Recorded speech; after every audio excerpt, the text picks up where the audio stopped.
Olá pessoal, olha eu aqui de volta com mais um programa Sala de Leitura. Seja muito bem-vinda, seja muito bem-vindo. Olha, eu quero agradecer as palavras elogiosas que eu tenho recebido desde a estreia do programa Sala de Leitura. Eu fiquei muito feliz com essas manifestações de carinho que eu tenho recebido de várias pessoas e de todas as partes.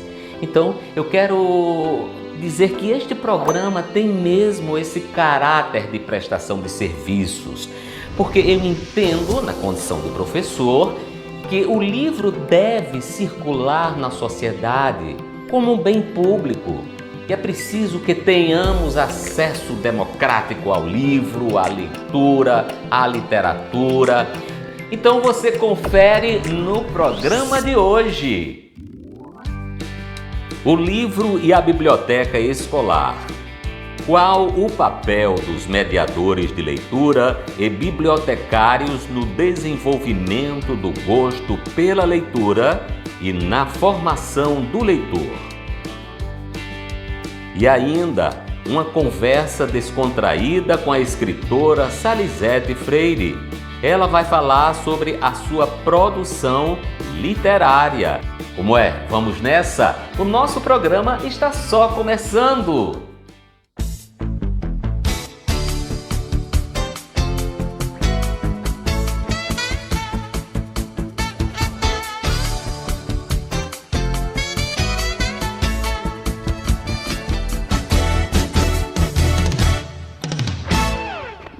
Biblioteca escolar, um espaço que precisa ser cada vez mais valorizado com atividades que potencializem o gosto pela leitura e pela formação do leitor. Mas qual o papel dos bibliotecários e mediadores de leitura neste processo de formação do leitor e desenvolvimento do gosto pela leitura?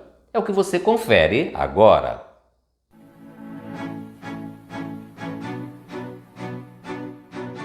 Livros por toda a parte, um vai e vem de pessoas em busca do saber ou simplesmente para ler uma boa história ou poesias.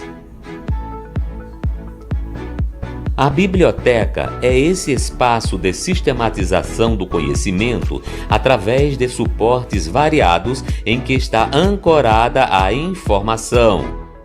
Os livros, quer de literatura ou acadêmicos, além de tantos outros gêneros, constituem uma espécie de repositório de experiências de leitura.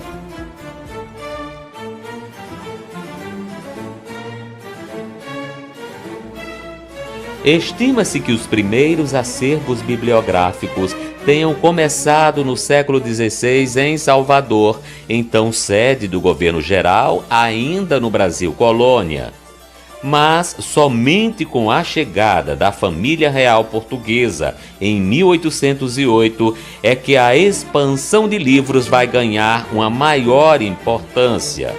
Boa parte do acervo da Biblioteca Real de Lisboa foi transferida para o Rio de Janeiro com uma coleção de milhares de livros.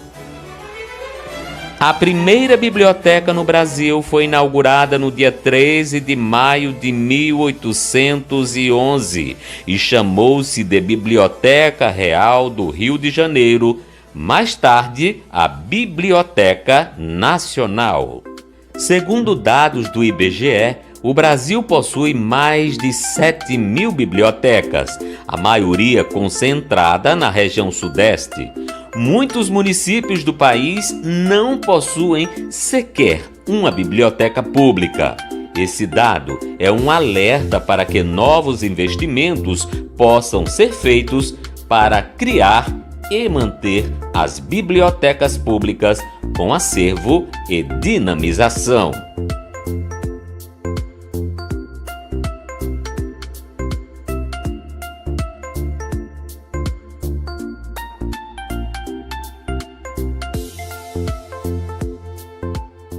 Pois é, e só através da dinamização das atividades nas bibliotecas escolares e nas bibliotecas de uma forma geral é que vamos assegurar a importância do livro de literatura. Sei que muitas vezes não é fácil trabalhar como agente de mediação de leitura.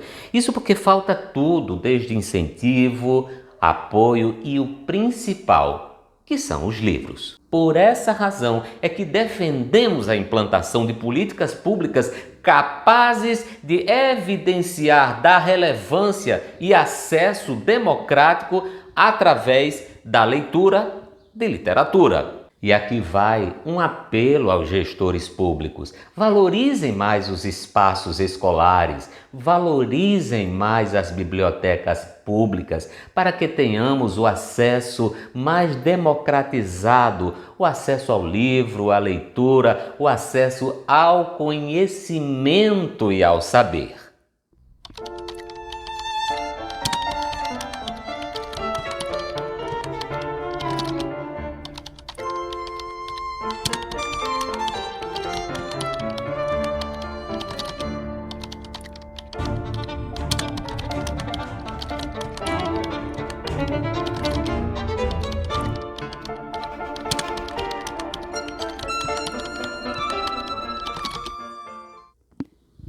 Professora, especialista em leitura e escritora. Já escreveu 10 livros para crianças. Salizete Freire Soares é a nossa convidada de hoje. Ela está aqui na nossa sala de leitura e eu conversei com Salizete sobre sua produção literária e, inclusive, sobre um dos livros indicado ao maior prêmio de literatura do Brasil, que é o Prêmio Jabuti. Salizete Freire já teve, inclusive, os seus livros exibidos na maior feira de livros do mundo, que é a Feira de Frankfurt. E aí, Salizete falou sobre a sua produção literária, falou como é a sua relação do livro e a sua percepção de mundo na hora de escrever. Olá, Salizete, seja bem-vinda. Esse cantinho também é seu. Salizete, vamos partir daí. Como é que você define bem a sua produção literária, hein? A minha proposta de escrita, desde sempre, é voltada para essa natureza. Porque essa natureza, para mim, ela está num espaço de inteireza, no sentido que a física quântica coloca. Eu não percebo a natureza como algo fora. Eu não preciso abrir a janela para ver a natureza. Eu carrego essa natureza pelo lado de dentro.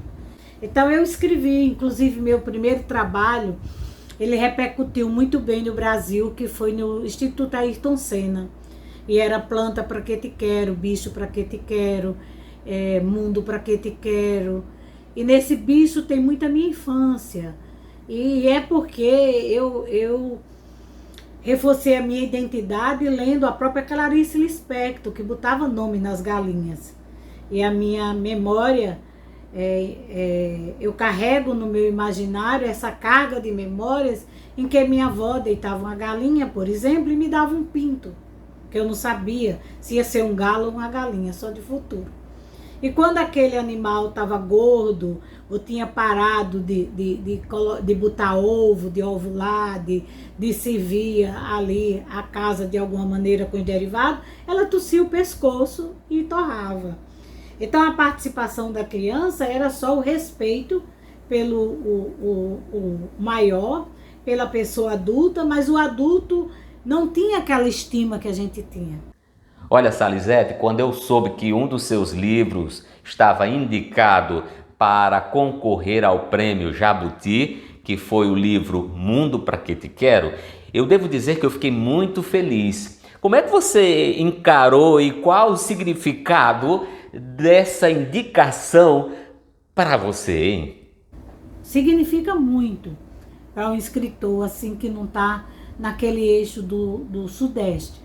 Significa muito, porque eu fiquei no mesmo nível do Ziraldo, fiquei entre os 10 como Marília Castanha, com o André Neves, em outros trabalhos. Então, eu fiquei feliz por isso, porque de qualquer forma, você tem uma avaliação daquilo que você está botando no mercado.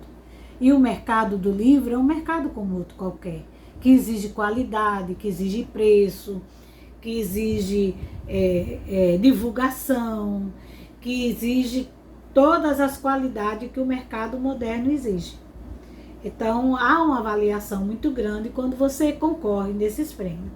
E ficar entre os 10 melhores também me deu direito a sair em revistas, a sair em catálogos, a ter compras vendidas no sul do país, a fazer viagem para encontrar grupos de mediadores de leitura, de professores, de alunos também, tinha adotado, dei muito autógrafo desse livro que foi O Mundo Pra Que Te Quer.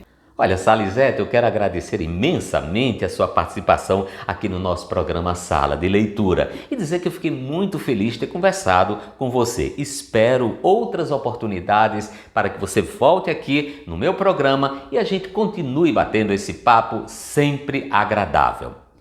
E agora vamos à nossa dica de livro de hoje.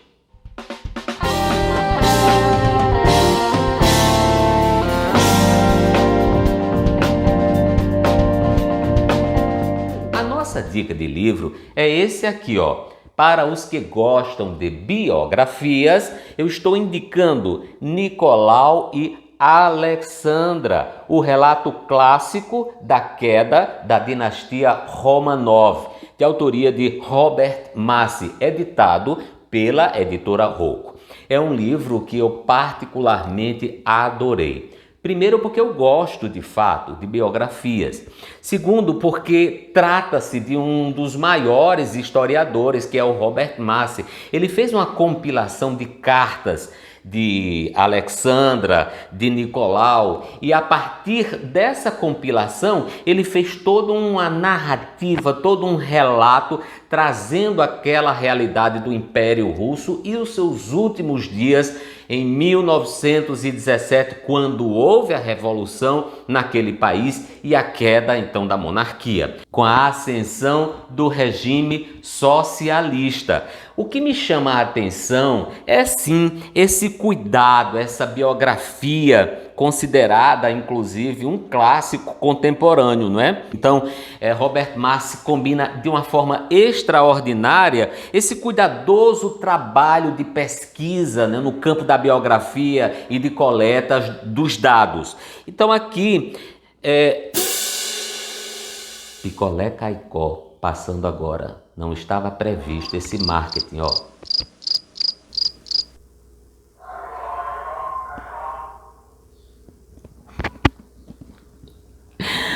Pois bem, eu dizia que Robert Massi faz todo esse apanhado historiográfico de cartas, de dados, e que torna esse livro, portanto, uma recomendação e uma referência para se entender bem essa fase decisiva e um episódio que marcou a história da humanidade e a história contemporânea, né? Fato curioso entre as páginas desse livro é a presença de Gregório Rasputin. Rasputin foi esse curandeiro místico que estava sempre presente nas deliberações imperiais, porque acreditava-se que ele curava o filho de Nicolau e Alexandra, o Alexei, o herdeiro do trono, porque ele era portador de hemofilia. Toda a família, desde Nicolau e Alexandra até os 5 filhos, foi assassinada barbaramente pelos bolcheviques, o que permitiu então o estabelecimento de um novo regime naquele país. Robert Massi também escreveu esse livro ainda no segmento de biografias. Olha, Catarina a Grande, retrato de uma mulher. Aqui fala sobre a história de Catarina II, também a imperatriz russa, que teve uma vida extremamente fértil no campo da cultura, das artes e da política. Inclusive, foi muito decisiva para reapresentar uma nova Rússia. Então, para os que gostam de biografias, eu estou indicando de Robert Massi esses 2 livros, Nicolau e Alexandra e Catarina a Grande. O nosso programa Tem Histórias mas também tem poesias. No final do nosso programa, eu quero dizer para vocês um poema de Flor Bela Espanca, essa poetisa portuguesa do final do século XIX, começo do século XX, que teve uma vida atribulada, inclusive uma morte dramática, trágica. Mas eu quero dizer para vocês o poema Ser Poeta, que está no livro Charneca em Flor. Se vocês permitem, eu quero dedicar esse poema aos meus queridos e queridas amigos e amigas de Portugal, esse país belíssimo que sempre me acolheu muito bem.